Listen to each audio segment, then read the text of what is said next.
23절 말씀입니다. 이스라엘 자손의 기록원들이 가서 바로에게 호소하여 이르되 왕은 어찌하여 당신의 종들에게 이같이 하시나이까? 당신의 종들에게 짚을 주지 아니하고 그들이 우리에게 벽돌을 만들라 하나이다. 당신의 종들이 매를 맞사오니 이는 당신의 백성의 죄니이다. 바로가 이르되 너희가 게으르다 게으르다. 그러므로 너희가 이르기를 우리가 가서 여호와께 제사를 드리자 하는도다. 이제 가서 일하라. 짚은 너희에게 주지 않을지라도 벽돌은 너희가 수량대로 바칠지니라. 기록하는 일을 맡은 이스라엘 자손들이 너희가 매일 만드는 벽돌을 조금도 감하지 못하리라 함을 듣고 화가 몸에 미친 줄 알고 그들이 바로를 떠나 나올 때 모세와 아론이 길에 서 있는 것을 보고 그들에게 이르되 너희가 우리를 바로의 눈과 그의 신하의 눈에 미운 곳이 되게 하고 그들의 손에 칼을 주어 우리를 죽이게 하는도다. 여호와는 너희를 살피시고 판단하시기를 원하노라. 모세가 여호와께 돌아와서 아뢰되 주여 어찌하여 이 백성이 학대를 당하게 하셨나이까? 어찌하여 나를 보내셨나이까? 내가 바로에게 들어가서 주의 이름으로 말한 후로부터 그가 이 백성을 더 학대하며 주께서도 주의 백성을 구원하지 아니하시나이다. 아멘. 오늘은 사람에게 반응하지 말고 주님께 맡겨라 라는 제목으로 하나님 말씀을 보겠습니다. 바로가 이스라엘 민족에게 부과한 노동을 강화했습니다. 이에 이스라엘 기록원들, 즉 이스라엘 백성 중에서 선발되어 감독하는 일을 맡은 자들이 바로에게 가서 호소하죠. 여기서 우리가 눈여겨봐야 할 부분은 이스라엘 기록원들은 바로 앞에서 이스라엘 백성들을 당신의 종들이라 라고 표현하고 있다라는 사실입니다. 15절에서 또 16절에 당신의 종들이라 라는 이 부분이 몇 번 나올까요? 15절에서 16절에 3번이나 반복해서 강조되어져 있습니다. 15절, 16절 같이 한번 읽어볼까요? 이스라엘 자손의 기록원들이 가서 바로에게 호소하여 이르되 왕은 어찌하여 당신의 종들에게 이같이 하시나이까? 당신의 종들에게 짚을 주지 아니하고 그들이 우리에게 벽돌을 만들라 하나이다. 당신의 종들이 매를 맞사오니 이는 당신의 백성의 죄니이다 라고 얘기하죠. 여러분, 여호와 하나님은 우리 어저께 살펴봤죠. 여호와 하나님은 가장 먼저 바로에게 이 백성은 내 백성이라 라고 말했어요. 그것이 우리의 정체성이라 그랬죠. 그런데 정작 내 백성인 이스라엘 백성들은 바로 앞에서 뭐라고 얘기합니까? 당신의 종들입니다 라고 이렇게 얘기를 해요. 여러분은 이 부분에서 어떤 생각과 느낌이 드십니까? 하나님이 생각하는 우리와 우리가 생각하는 우리가 다르면 여러분 어떻게 되겠어요? 죄악된 이 세상을 살아가는 하나님의 백성된 우리도 이런 모습으로 살아가고 있지는 않을까? 정말 하나님의 백성으로 살아가기보다 우리는 당신의 종들입니다. 이 세상의 종의 모습으로 살아가고 있지는 않는가? 라는 그런 생각을 갖게 됩니다. 하나님이 이스라엘 백성들을 부르는 것과 스스로 바로 앞에서 이 세상 앞에서 내 자신을 부르는 것과 극명하게 대조를 이루는 것, 이것을 볼 수 있지 않습니까? 여러분, 그러면 앞으로 어떤 일이 펼쳐질까요? 어떤 일을 하나님이 하실까요? 이스라엘 백성들이 이 세상의 종이 아니라 바로의 종이 아니라 하나님의 백성임을 깨닫게 하는 자리로 인도하시지 않겠어요? 무엇을 통해서요?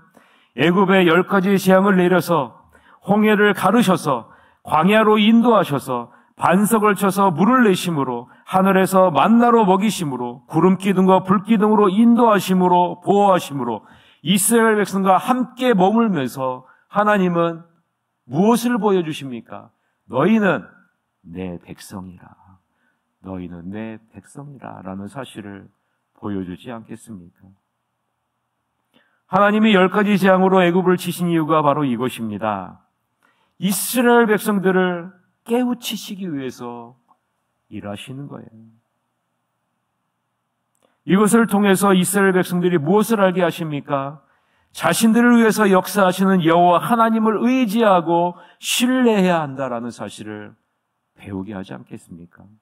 그리고 자신들은 바로의 종들이 아니라 애굽의 노예가 아니라 전능하신 여호와 하나님의 백성임을 깨닫게 하시지 않겠습니까?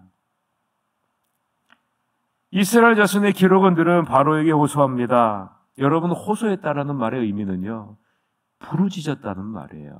부르짖었다. 바로 앞에서 부르짖는 겁니다. 간절하게 부르짖는 거죠. 그 결과는 어떻습니까? 바로는 이스라엘 백성들의 고통에 꿈쩍도 하지 않아요. 오히려 그 고통을 가중시킵니다. 반면에 우리의 아버지 되시는 여호와 하나님은 우리의 부르짖음과 호소 앞에서 어떻게 반응하십니까? 그 고통 소리를 들으시고 돌보시고 곧바로 반응하시는 분 아니겠어요? 그래서 모세를 지금 부르셔서 이스라엘 백성들 앞에 세우신 건 아니겠습니까? 출애굽기 2장 23절에서부터 25절에 보면 여러 해 후에 애굽 왕은 죽었고 이스라엘 자손은 고된 노동으로 말미암아 탄식하며 부르짖으니, 이 부르짖으니가 똑같은 단어예요. 그 고된 노동으로 말미암아 부르짖는 소리가 하나님께 상달된지라. 하나님이 그들의 고통 소리를 들으시고 하나님이 아브라함과 이삭과 야곱에게 세운 그의 언약을 기억하사 하나님이 이스라엘 자손을 돌보셨고 하나님이 그들을 기억하셨더라라고 말하죠. 여러분, 바로는 이스라엘 백성들의 고통에, 부르짖음에 꿈쩍도 하지 않고 오히려 그 고통을 가중시키죠. 반면에 여호와 하나님, 우리의 아버지 되시는 여호와 하나님은 어떠세요? 그 고통 소리를, 부르짖는 소리를 들으시고 우리를 기억하사 돌보신다. 돌보신다. 하나님은 자녀의 아픔과 슬픔, 괴로움과 절망에 함께 아파하고 그 문제를 해결해 주시는 아버지 되시는 유일하신 하나님이시라라는 사실입니다. 이 세상에 어떤 사람도 우리에 있는 모든 문제를 해결해 줄 수 없습니다. 여러분, 물질이 해결해 줄 수 있을까요? 물질이면 모든 것이 다 해결될까요? 여러분, 물질은 우리의 영혼을 해결해 줄 수 없습니다. 물질은 우리에게 영원한 생명을, 우리를 죄에서 구원할 수 있는 능력이 없어요. 하나님의 자녀가 어려운 상황에 있을 때 우리는 주님께로 나아가야 되지 않겠습니까? 물질이나 사람이나 환경은 절대로 의지의 대상이 아님을 하나님은 성경 곳곳에서 강조하고 있는 것 아니겠어요? 왜냐하면 죄는 모든 것의 최우선 순위에 자기 자신이 자리 잡고 있기 때문 아니겠습니까? 모든 것이 자기 중심으로 흘러가게 되어 있는 거예요. 그래서 여러분, 사람을 의지해 보세요. 결국에는요, 그 사람도 자기 중심적으로 판단하고 생각할 수밖에 없는 거예요. 애굽왕 바로를 한번 잘 보세요. 바로는 이스라엘 백성들의 부르짖음에 어떻게 반응합니까? 분노로 반응해요. 분노를 표출하죠. 너희가 게을러서 일 안 하고 하나님께 제사를 드리러 가려고 한다. 이때 이스라엘 자손의 기록원들은 자신들에게 불리한 일이 벌어지고 있다는 사실을 깨닫게 돼요. 바로의 눈과 그의 신하의 눈에 미운 것이 되었음을 알게 된 거죠. 여러분, 여기서 미운 것이 되었다라는 이 부분을 직역하면요, 원어의 의미를 살피면 이런 의미입니다. 너희들이 우리에게 악취를 풍기는 존재가 되었다라는 의미예요. 이스라엘 백성들이 애굽 사람들에게 악취를 풍기는 존재가 되었다라는 거예요. 이에 이스라엘 자손의 기록원들은요, 모세와 아론에게 분노심을 표출해요. 20절에서부터 21절이죠. 같이 읽어봅시다. 그들의 바로를 떠나 나올 때 모세와 아론이 길에 서 있는 것을 보고 그들에게 이르되 너희가 우리를 바로의 눈과 그의 신하의 눈에 미운 것이 되게 하고 그들의 손에 칼을 주어 우리를 죽이게 하는도다. 여호와는 너희를 살피시고 판단하시기를 원하노라 라고 말합니다. 이스라엘 백성들이 인간으로서 최소한의 대우조차도 받지 못하는 무지막지한 핍박의 상황에 놓이게 되었고 결국엔 죽을 수밖에 없다라고 이 기록원들이 모세와 아론에게 말하는 겁니다. 하나님의 뜻과 계획을 들었고 하나님이 보여주시는 기적을 보았음에도 자그마한 난관이 다가왔을 때 여러분 이스라엘 기록원들은 어때요? 이스라엘 백성들은 신앙이 없는 자와 같이 행동을 하고 있는 거예요. 이들은 하나님께서 모세와 아론을 심판함과 동시에 이에 합당한 조처를 취해줄 것을 하나님에게 요구하고 있는 겁니다. 사랑하는 성도 여러분, 하나님의 자녀는 우리가 이 세상에서 종으로 살아가면 이렇게 영적으로 무지한 상태에 놓이게 될 수밖에 없는 거예요. 하나님이 하시는 일이 지금 무엇인지, 하나님이 어떤 분이신지에 대한 영적인 분별력도 없고 영적으로 무지한 상태에서 그냥 자기 자신의 생각과 판단, 앞에 놓인 환경에 지배되는 삶을 살아갈 수밖에 없는 거예요. 우리의 정체성이 내 백성이라는, 하나님의 백성이라는 그 정체성을 갖고 매 순간 살아가지 않으면 이 세상의 종으로 현실에 얽매이는, 현실에 끌려다니는, 물질에 얽매이는 삶을 살 수밖에 없다라는 사실을 보여주고 있는 거예요. 하나님이 하시는 일도 깨닫지 못하고 하나님이 어떤 분이신지에 대한 영적인 무감각강에 놓이게 된다는 사실이죠. 그래서 여러분, 우리는 늘 말씀 앞에 내 자신을 세우고 기도함으로 성령 하나님이 내게 정체성을 가져다 주기를 기도해야 된다는 사실입니다. 이러한 이스라엘 자손의 기록원의 반응에 모세는 어떻게 반응할까요? 22절서부터 23절입니다. 같이 읽어봅시다. 모세가 여호와께 돌아와서 아뢰되 주여 어찌하여 이 백성이 학대를 당하게 하셨나이까? 어찌하여 나를 보내셨나이까? 내가 바로에게 들어가서 주의 이름으로 말한 후로부터 그가 이 백성을 더 학대하며 주께서도 주의 백성을 구원하지 아니하시나이다 라고 이야기해요.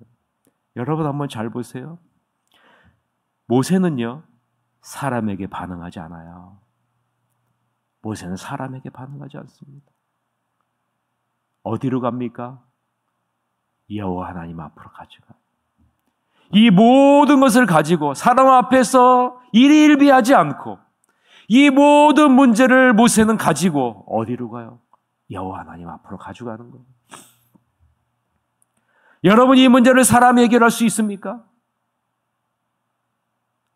모세는 알고 있는 거예요. 이 모든 문제를 오직 여호와 하나님만이 해결해 줄 수 있다는 사실을 모세는 알고 있는 거죠. 그래서 여러분, 하나님 앞에, 사람들 앞에 일희일비하지 않아요. 반응하지 않습니다. 그리고요, 조용히 모든 문제를 가지고 가져가요. 이걸 어떻게 알 수 있냐면요, 여러분, 22절의 시작을 의미하는 이 접미사가요, 행위의 연속을 의미하는 접속사예요. 여러분, 접속사. 이스라엘 기록원들이 모세와 아론을 원망하고 저주하고 하나님이 심판해달라고 이야기를 하고 있는 그 순간, 그것이 끝나는 순간, 모세는요, 즉각적으로 그 문제를 가지고 여호와 앞에 갔다는 거예요. 여호와 하나님께 갔다는 거예요. 낙담한 이스라엘 기록원들의 원망을 듣고 다른 일을 하기보다 즉시로 여호와 하나님께 그 모든 문제를 가져갔다라는 거예요. 저는 새하늘교회 모든 성도님들이 모세와 같이 여러분 앞에 있는 모든 문제를 즉각적으로 여호와 하나님 앞에 가져가는 지혜로운 하나님의 자녀가 되었으면 좋겠습니다.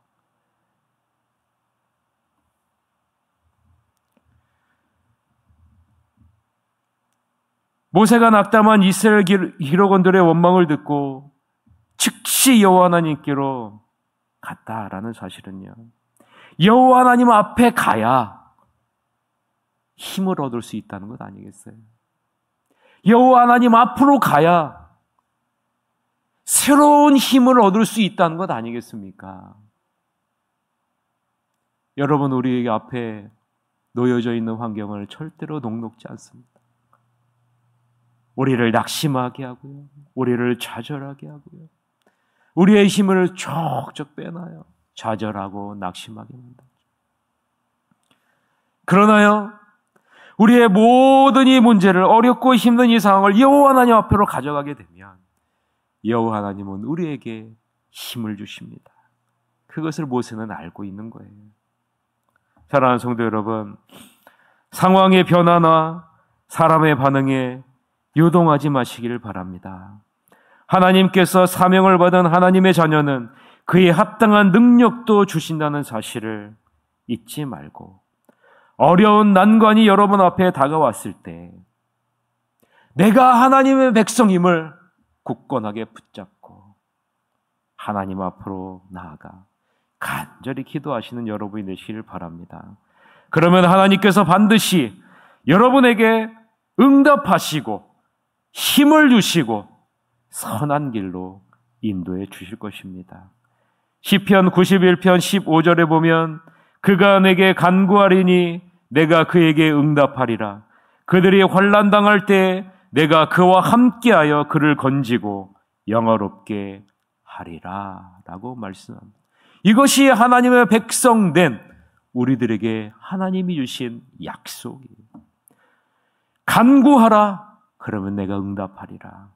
너희가 환난 당할 때 내가 너와 함께하리라. 함께할 뿐만 아니라 내가 너를 건지리라. 건질 뿐만 아니라 내가 너희를 영화롭게 할 것이다. 여러분, 이것이 하나님의 백성에게 주신 하나님의 약속이에요. 그러므로 우리는 하나님의 약속을 붙잡고 환경의 변화나 사람의 반응에 요동하지 않고 여호와 하나님 앞으로 나아가는 거예요. 이것이 모세의 모습입니다. 이것이 하나님의 사명자의 모습이고 하나님의 백성이라는 정체성을 갖고 있는 하나님의 자녀의 모습이라는 사실입니다. 이 모습을 잊지 마시고 추석 명절 모든 문제를 하나님 앞으로 가져가서 하나님이 주시는 응답과 함께하심과 건지심과 영화롭게 하시는 은혜를 추석 명절에 풍성하게 누리는 여러분이 되시기를 주님의 이름으로 간절히 축원합니다. 이 시간에 우리 한 가지 기도 제목을 놓고 기도합시다. 추석 명절을 위해서 기도합시다. 오고 가는 우리 성도님들, 그리고 그 안에서 모든 일들이 하나님의 은혜 가운데 함께하여 주시옵소서. 그리고 무엇보다도 어려운 문제가 있을 때 하나님 앞에 나가 기도하고 응답하시는 하나님, 함께하시는 하나님, 건지시는 하나님, 영어롭게 하시는 하나님을 경험할 수 있도록 인도해 주시옵소서라고 추석 명절을 위해서 다 같이 기도하시러 가도록 하겠습니다. 기도하시겠습니다.